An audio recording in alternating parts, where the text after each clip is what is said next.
Tudo bem, pessoal? Bem-vindos a mais uma discussão semanal sobre estreias e bilheterias, hoje com o caso de Transformers: O Despertar das Feras. 60 milhões de dólares de arrecadação na estreia dos Estados Unidos para uma estreia global na casa de 170 milhões de dólares, levando em conta 110 milhões de dólares do mercado internacional, com uma estreia forte na China. Já tenho que deixar nessa introdução algo que tem que entrar para análise. Você pode comparar esse filme aqui com o resultado de Bumblebee, e O Despertar das Feras tem um retorno melhor em vários países. No entanto, Bumblebee custa metade desse filme. Bumblebee custa 100 milhões e arrecada 400 milhões, o que deu um retorno considerável na época. Só que aí você pode pegar o caso de Último Cavaleiro, de 2017, que arrecada 600 milhões e pensar, poxa, então se deu bem. O filme do Michael Bay teve um resultado positivo, e não é o caso, quando você sabe que a própria Paramount perde nessa brincadeira de Último Cavaleiro no mínimo 80 milhões de dólares, porque tem um alto custo de produção e um marketing extremamente agressivo. Para fazer análise geral, tem que levar em conta um cenário de universo cinematográfico. Então vou deixar tudo marcado aqui na timestamp.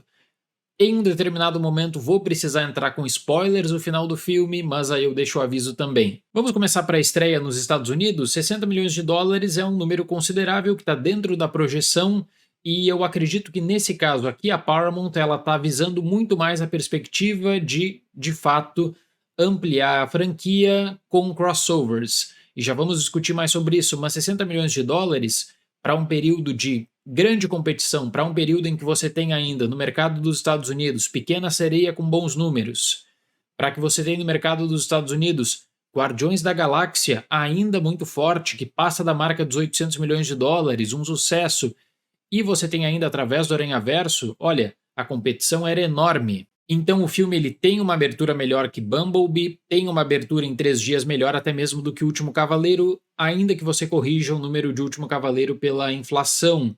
No entanto, você começa a perder tração no mercado internacional. O filme ele tem 110 milhões de dólares de arrecadação.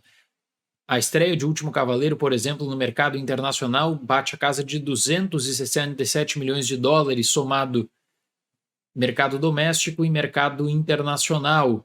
Eu falei na minha crítica que aquela tentativa de despertar o interesse novamente para Transformers, ainda que eu considere O Despertar das Feras como uma espécie de série B de Transformers. Para o mercado internacional, nós tivemos algumas surpresas. China tem uma estreia de 40 milhões de dólares, México com 7,3 milhões de dólares, uma boa estreia na Indonésia e uma estreia espetacular no Peru. Dificilmente o Peru acaba sendo citado, né, em top 10 de mercado internacional, então eu até estava dando uma olhada nas matérias locais desse interesse dos cinemas fazendo promoções e tal. 5 milhões de dólares no Peru. No Brasil, esse filme tem o mesmo número de salas na estreia que Bumblebee, então não foi um filme que os exibidores decidiram ampliar o alcance, dar um número de salas maior, colocaram o mesmo número de salas de Bumblebee e está numa estimativa na faixa de 2 milhões e meio de dólares, exatamente a mesma coisa da estreia de Bumblebee. Para um período muito competitivo, o filme teve um retorno nas salas IMAX dos Estados Unidos na faixa de 6 milhões de dólares, na China 6 milhões de dólares também, e no resto do mundo 3,7 milhões de dólares. A grande questão é, esse número de 170 milhões de dólares é um número considerável, mas você pode levar em conta essa formatação de um sucesso? Bom, o filme ele precisa, para pagar as contas, o break-even está estimado perto da casa dos 700 milhões de dólares de arrecadação bruta. Será que ele vai chegar a 700 milhões de dólares de arrecadação bruta? Pega a comparação de Último Cavaleiro, 600 milhões de dólares. Se eu tivesse que mencionar, quem sabe um palpite, levando em conta o que vai ser lançado também, diria que o filme ele tem uma boa expectativa de arrecadação até o final do mês na faixa de 500, 600 milhões de dólares, como algo otimista. Existe, claro, uma repercussão do público que pode ajudar, uma nota A negativo no CinemaScore que pode ser uma nota que consiga gerar um interesse até na segunda semana no marketing boca a boca. O problema de Transformers, e aí a gente pode falar para tantos outros filmes, é que esse filme, já na semana que vem, ele perde as salas IMAX, agora nessa semana, perdão, por conta de Flash, tem elementos chegando em muitos mercados, depois tem Indiana Jones no final do mês. Então eu acredito que a grande faixa, o grande bloco de arrecadação não é só o bloco da estreia de 170 milhões de dólares, mas é o bloco da segunda semana em que depois você começa a perder relevância no geral. Nesse caso aqui, eu considero que existe uma perspectiva diferente. E aí, a partir de agora, eu deixo a marcação de spoilers nesse vídeo por conta da cena final de Transformers, tudo bem? Feito o alerta de spoilers, eu quero voltar para uma questão que envolve o universo cinematográfico da Hasbro. Porque o que a gente viu no final de Transformers foi uma possibilidade de você, de fato, montar esse universo cinematográfico da Hasbro com uma conexão Transformers e G.I. Joe. Essa matéria aqui é de 2016, quando a Hasbro anunciou que inclusive o Akiva Goldsman estaria envolvido na criação desse universo cinematográfico Hasbro, em que existiam duas equipes de roteiristas. A primeira equipe cuidaria apenas da franquia Transformers e a outra equipe de roteiristas cuidaria de G.I. Joe, Visionários, Mask, Rum Cavaleiro do Espaço e Micronautas. Esse anúncio, repito, foi em 2016. Na época existia primeiro a tentativa de trazer esse bloco 1 de personagens e depois, quem sabe, buscar unir com Transformers. O Akiva Goldsman deixou a questão de produção da franquia Transformers, já em Bumblebee ele não teve mais qualquer tipo de impacto. Recentemente, G.I. Joe teve esse fiasco que está na tela, que teve uma repercussão negativa com o público e uma arrecadação também catastrófica que deixa um prejuízo aí para Paramount na faixa de 80, 90 milhões de dólares no geral.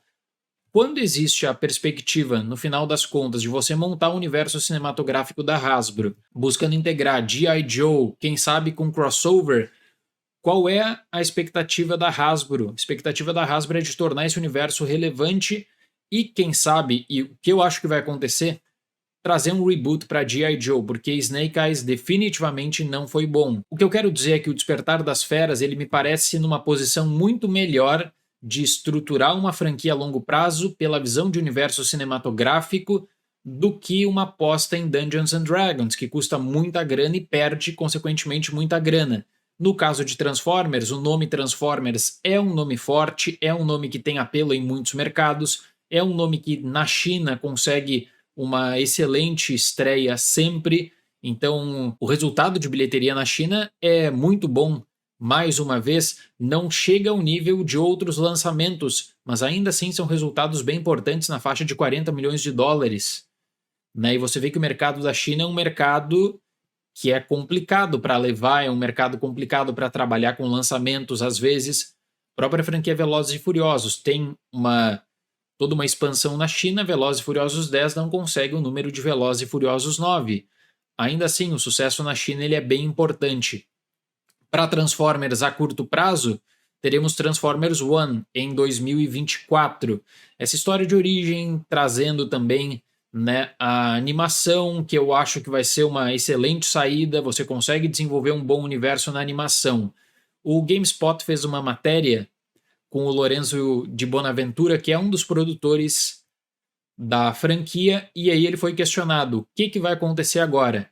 E o Lorenzo ele deixa toda uma questão de reflexão que é a seguinte: nós queremos ver a repercussão de O Despertar das Feras com o público. Tem, claro, a deixa para G.I. Joe aparecer no futuro. A Paramount já tinha anunciado previamente que O Despertar das Feras seria o começo de uma nova trilogia. Acredito que a partir de agora, para você retornar com Transformers, você vai integrar o universo cinematográfico da Hasbro a partir de G.I. Joe, buscando outras conexões também. Porque é uma saída interessante, porque são personagens populares. Mas o Lorenzo de Bonaventura, ele fala nessa matéria para GameSpot que eles precisam lidar com a repercussão do público e também com o número de bilheteria. Nesse caso aqui, eu acredito que a Paramount aceitaria, né? Eu acho que a Paramount consideraria também, pela parceria com a Hasbro, perder dinheiro com Transformers na bilheteria bruta no cinema, depois tentar recuperar. Claro, o Transformers tem muito licenciamento, tem brinquedo, que é interesse da Hasbro vender também, então são cálculos que você faz por fora, como eu sempre digo, mas é usar esse filme para desenvolver todo esse universo cinematográfico e desenvolver esse universo cinematográfico pensando a longo prazo. Eu falei no meu vídeo da crítica, sempre quando é especulado Transformers tem a questão da sequência adormecida, e de vez em quando aparece uma especulação de Último Cavaleiro, de puxar, né, toda aquela cronologia e retomar, quem sabe. Transformers One vai ser uma diretiva diferente quanto a ritmo, quanto a processo criativo, e para Despertar das Feras, confirmada a trilogia então, o que eu acho que deve acontecer, levando em conta que não vai acontecer uma catástrofe de queda de arrecadação brutal na semana 2, semana 3, os números devem cair conforme o esperado. O universo da Hasbro, que já tinha sido anunciado em 2016, agora finalmente vai ganhar expansão e vai ganhar notoriedade no cinema. Tem muita coisa para a Hasbro conseguir colocar no cinema, né? E você usar um filme Transformers, crossover Transformers G.I. Joe como um propulsor para essas outras franquias da Hasbro pode ser uma saída excelente e é mais um universo cinematográfico aí para o cinema no geral. Para Transformers, semana 2, repercussão no CinemaScore, esse A negativo pode ajudar, quem sabe o boca a boca, uma queda menor, mas é muito provável que o filme não atinja a marca de 700 milhões de dólares bruto para chegar no break-even. Né? Como eu disse, a comparação global, semana 1, desse longa com O Último Cavaleiro já deixa ali uma faixa de quase 100 milhões de dólares a menos. 170 milhões de Rise of the Beast contra 267 milhões do último filme do Michael Bay. Mas a gente continua falando sobre isso também nas lives, sempre aos sábados, 21 horas, horário de Brasília, tá bom? Muito obrigado pela atenção, até mais e tchau!